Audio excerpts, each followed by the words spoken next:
Assalamualaikum warahmatullahi wabarakatuh. Perkenalkan, nama saya Afida Soiha dari kelas 12 keperawatan nomor absen 05. Di sini saya akan mempresentasikan tentang biofarmasi obat dan pengelompokan obat.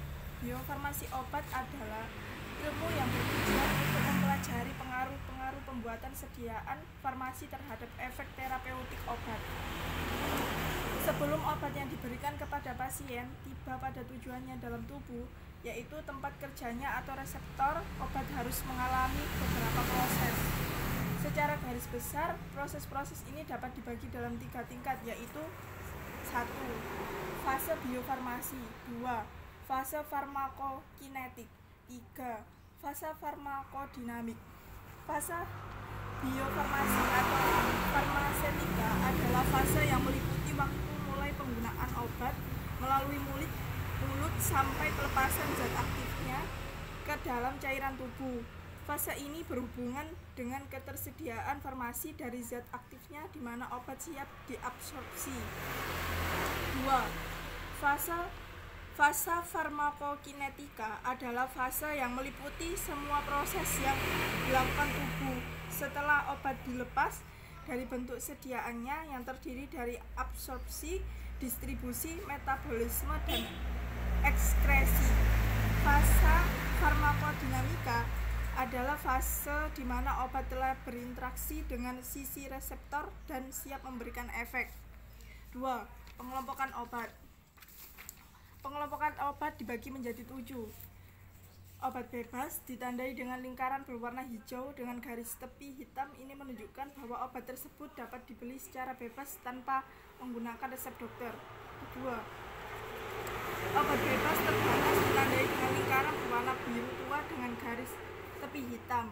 Obat jenis ini sebenarnya masih bisa dibeli tanpa resep dokter, namun tetap tergolong obat keras. Jadi, bagi orang yang memiliki penyakit tertentu, penggunaan obat ini harus dilakukan dengan hati-hati dan sebaiknya menggunakan resep dokter.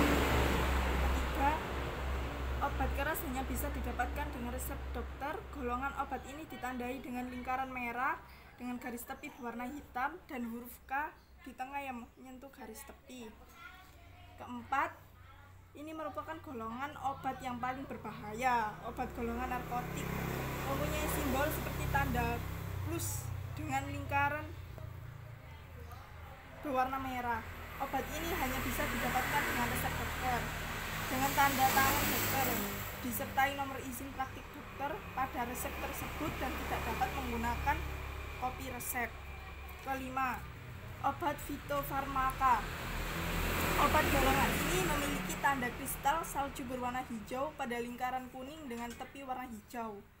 Perbedaannya dari obat herbal biasa terletak pada proses pengolahan bahan herbal yang telah ditunjang oleh bukti ilmiah secara penelitian klinis dalam kurung sampai ke manusia, sehingga dapat disertakan dengan obat modern.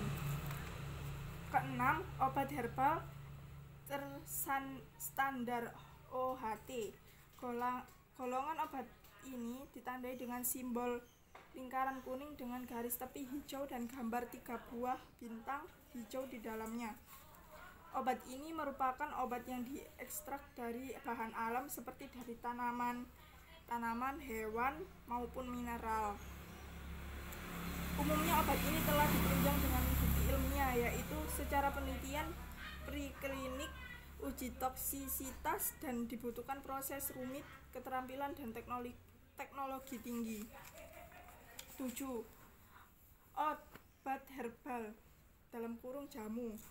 Kemasan obat herbal dilabeli dengan gambar logo tumbuhan atau pohon berwarna hijau dengan lingkaran hijau. Bahan dasar dari obat herbal terbuat dari seluruh bagian tanaman yang telah diolah untuk mendapatkan khasiatnya sesuai dengan prosedur keamanan. Di sini saya akan mencontohkan konsep tentang biofarmasi. Tablet dengan zat aktif terbelah, tablet pecah, granul pecah, zat aktif terlepas dan larut. Obat tersedia untuk resorpsi. Fase biofarmasi: resorpsi, metabolisme, distribusi, ekskresi. Obat tersedia untuk bekerja. Fase farmakokinetik, interaksi dengan reseptor di tempat kerja sampai efek. Sekian dari saya. Wassalamualaikum warahmatullahi wabarakatuh.